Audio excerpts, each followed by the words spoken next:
I'm a 32 years old male married to my ex-wife, Sophie 30, for 2 years. Sophie and I were lovebirds, and even as I share this story, it still surprises me that Sophie cheated on me after all we've been through together. Sophie and I were not strangers when we started dating. As children, we grew up in the same neighborhood and were very familiar with each other.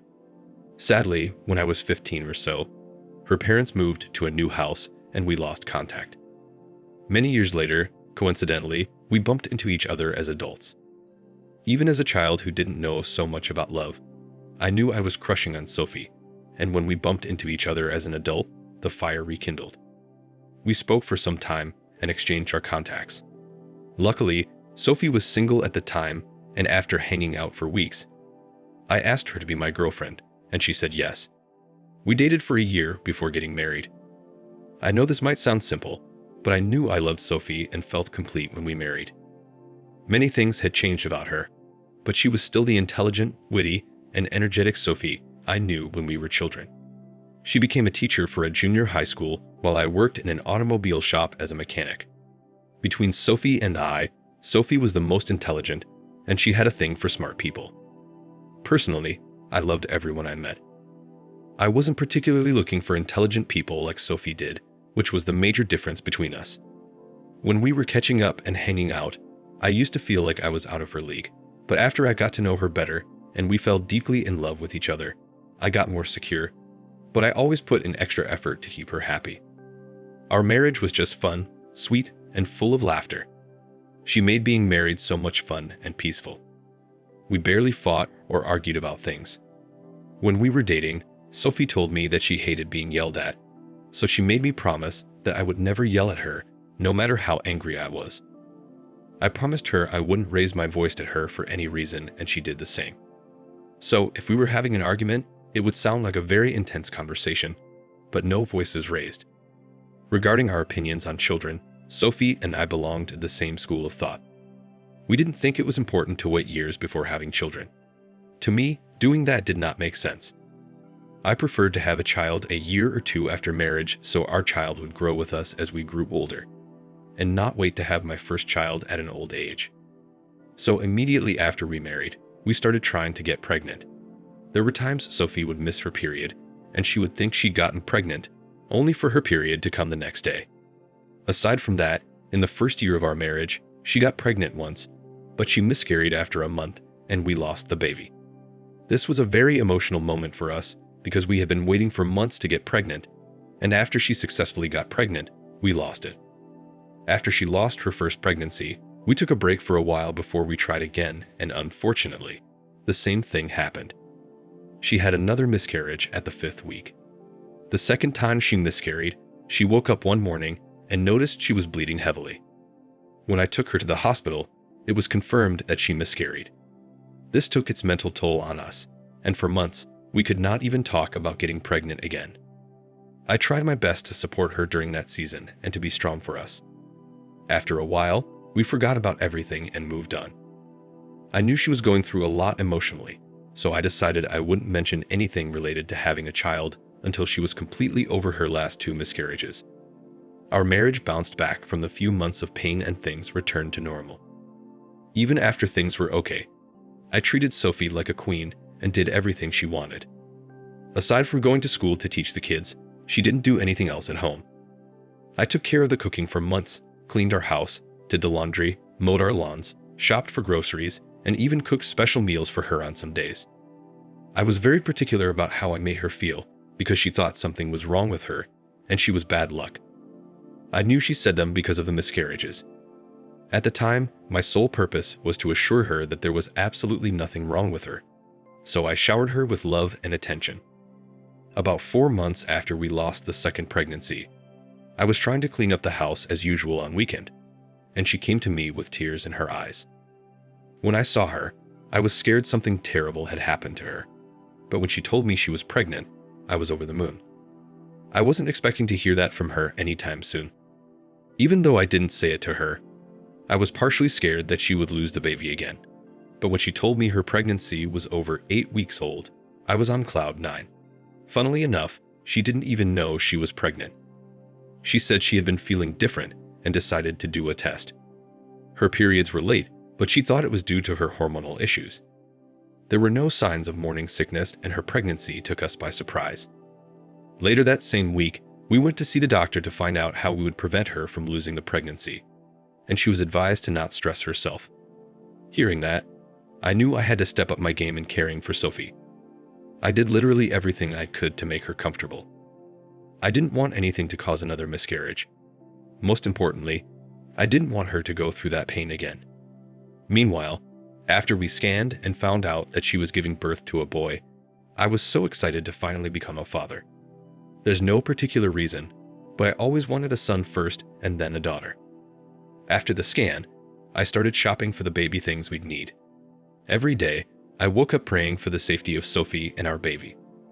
I was also excited to watch the baby grow in Sophie's stomach. I used to spend hours leaning on her baby bump, talking to the baby. Every bit of the moment felt magical to me. In her 3rd month, Sophie said that she wanted to take a break from work so that she could focus on her health and the baby. I didn't see any problem in supporting her financially. I was in fact glad that she was so serious about her health and the baby. Fast forward to the 6th month of the pregnancy, something happened that changed everything for us. One evening after dinner, Sophie was so exhausted that she dozed off on the couch. I couldn't take her to our room, so I got blankets for her and ensured she slept comfortably. Her phone was on the table with the rest of the cups and plates we used for dinner. As I was trying to clear the table, her phone chimed. I didn't pay attention or look at her screen when the first notification came in, but when I returned from the kitchen and the messages kept coming in, I thought to silence the notifications because it might disturb Sophie's sleep.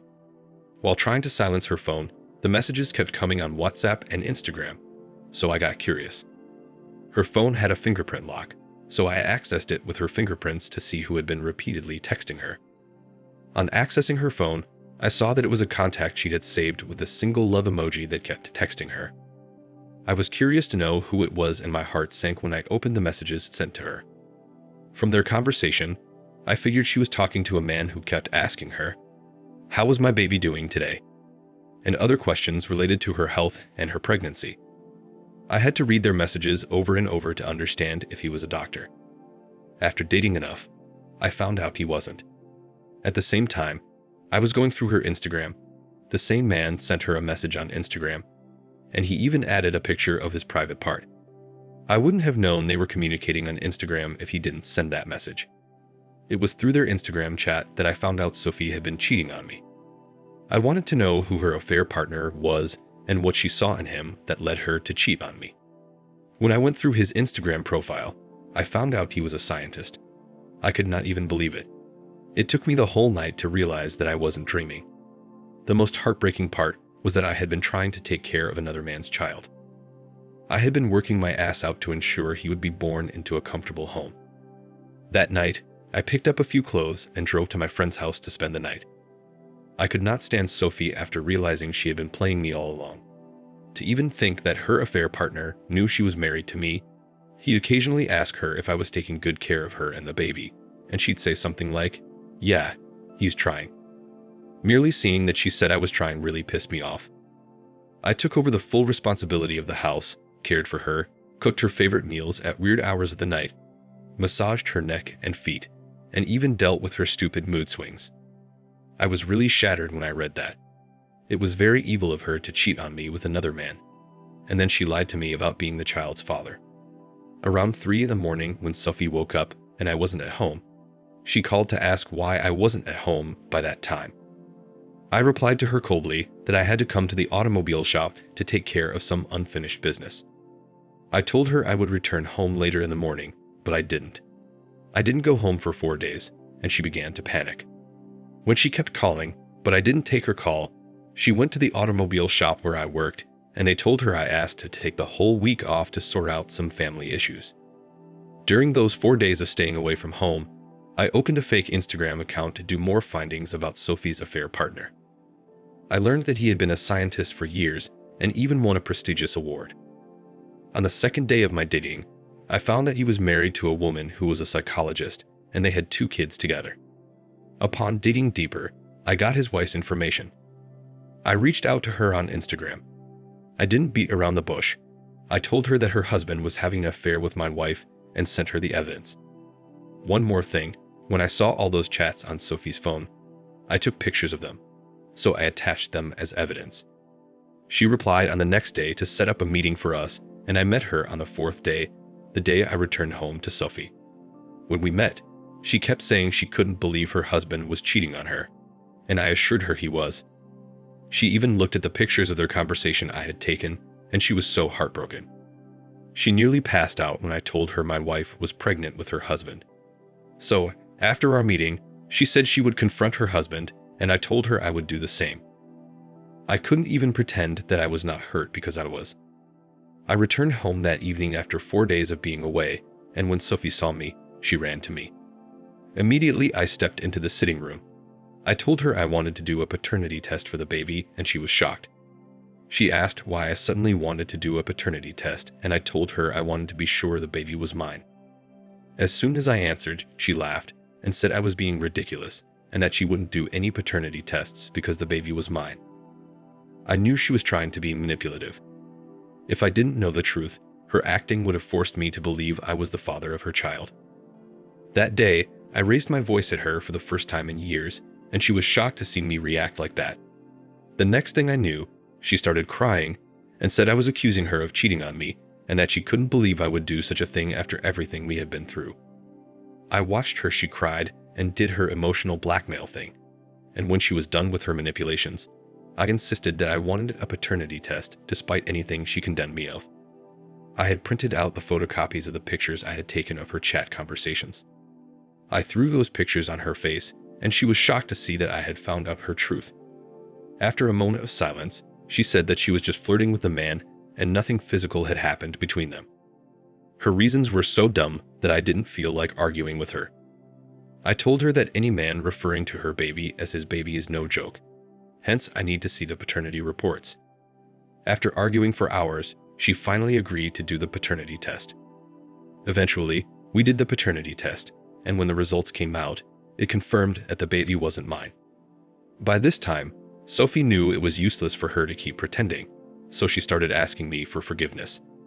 She lied that she got pregnant through a sperm donor and did not know who the father of the child was. I knew she was lying, but was too angry and tired to confront her, so I left her in the hospital. I went back home and packed most of the things I needed. I was still packing some things when she came home and tried to stop me. At that moment, I was at my peak anger, and I could have done something regrettable, so I left the house. No matter how I tried to explain how let down and heartbroken I was, I don't think any amount of words can express how I felt. While I was leaving the house, Sophie became dramatic and started calling me names. Despite all she did to make me stay, I left the house, and we didn't communicate for another week. She called me every day and sent different voicemails of her crying, shouting, and begging. It was almost like she had multiple personalities. Just 2 days ago, her parents called and rained abuse on me. They called me a deadbeat father and said I was the worst father any child could ever have. Honestly, I was in no mood for drama, so I wanted to quietly divorce Sophie without telling anyone about her infidelity. But knowing that she had cheated on me and scattered everything with her hands, she still reported me to her parents, friends, and everyone who listened to her lies. I can't stand any other person calling me to say rubbish when I know so well that Sophie is the one they should all be calling names. Her parents have threatened with dire consequences if anything happened to their daughter or unborn child. Even though the child is not mine, it's still a living being. I don't want that unborn to suffer, so I'm just keeping quiet until she delivers. Now for the first update. Hello everyone. Thank you for your comments. Someone here said something when I mentioned in my post that I wanted to divorce Sophie without any fuss. I wasn't joking when I said that. If you know what I have been through since Sophie's miscarriage, you will understand why I said I didn't want any more drama. I've had enough marital problems for one marriage. It even gets crazier when I wondered if Sophie had been cheating on me from the first year of our marriage. Some of you said marrying Sophie in a year was too fast. I believe I had known her since childhood, hence dating for a year never seemed less. Anyways, that's all in the past now. Last week, I made a public post on Facebook that insinuated that Sophie had broken my heart and scattered everything we had planned, and a Facebook friend of Sophie reached out to me after that. Some of Sophie's friends and colleagues are added to my Facebook. You know how social media works. He was a fellow teacher in Sophie's school, and he said there was something he needed to tell me about Sophie. I agreed to meet up with him, and he told me that Sophie had been having an affair with some of the fathers of her students. I didn't believe him when he told me until he showed me a very short video he had secretly recorded a long time ago. According to him, Sophie had a thing for the fathers of intelligent kids in her class, and it was almost like she was throwing herself at them. He claimed he was telling me because he wanted to help me dodge a bullet. In addition, he said the school was aware of Sophie's terrible acts, which was why she was fired from the school just after her pregnancy. I was so surprised when he told me that Sophie was fired months before she told me she had quit. It meant that the whole time I struggled to care for Sophie while neglecting myself, she had been cheating on me. It had to be the only explanation because her income did not change or drop. Every morning, she would dress up to work and return around her usual time by noon. She'd even come home to tell me how much fun she had in class with the kids, which were all lies. It would be an understatement if I said I felt used by Sophie. I had never been lied to, used, or manipulated like that by anyone. After everything I heard, I knew it was terribly over between Sophie and me. Hearing all those things stirred up a wave of anger I didn't even know I had in me. Meanwhile, I contacted a lawyer to process our divorce papers. After we divorce, I'm not sure what I'll do next. Anyway, I'll make another update as soon as I'm done with Sophie and all of her drama. I look forward to your comments on this. Now for the final update. Hello everyone. Thank you so much for your words of encouragement. Like you all said, if I take Sophie back, I'd be shooting myself in the leg. I no longer love her and I feel no pity for her. If she could do such a terrible thing to me while I worked as hard as possible to be a good and supportive husband to her and the child I believed was mine, she could kill me on my sleep. I'm not exaggerating, a woman like Sophie is capable of anything. So, I finally confronted her annoying parents who kept calling. In fact, I dropped the pictures of the conversations between her and her affair partner on their WhatsApp family group chat, and then I dropped a long voice note to explain everything to them in case anyone had reading issues. I dropped the pictures on the group chat before I confronted Sophie for the last time. I told her I knew she had been sleeping with me with multiple men, and the father of the child she was carrying was a scientist. The expression on her face showed that she wasn't expecting me to say that. She had already become lean because of a few days of crying, thinking, and begging me to talk to her. I thought she would continue begging me, but she already knew her pretense time was over. She became defensive and admitted that she was having an affair with the scientist. She even boldly told me she did it because she wanted good genes for her baby, not my weak and dumb genes. I never believed she would say that to me, but she did anyway. She didn't know that I had contacted her affair partner through his wife and told them I found out Sophie was a serial cheat. I knew that Sophie didn't show any remorse when she admitted to having an affair with him because she expected that his child support would come heavy. Unfortunately for her, because her affair partner wanted to fix things with his wife, he also insisted on a paternity test. When the results came out, it turned out he wasn't the father of the child either. Sophie slept with multiple partners during that time. Me, the scientist guy, and 2 other men, the father of her school kids.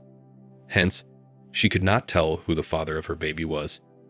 2 weeks later, after her affair partner found out he wasn't the father, my lawyer sent her the divorce papers, which she refused to sign at first.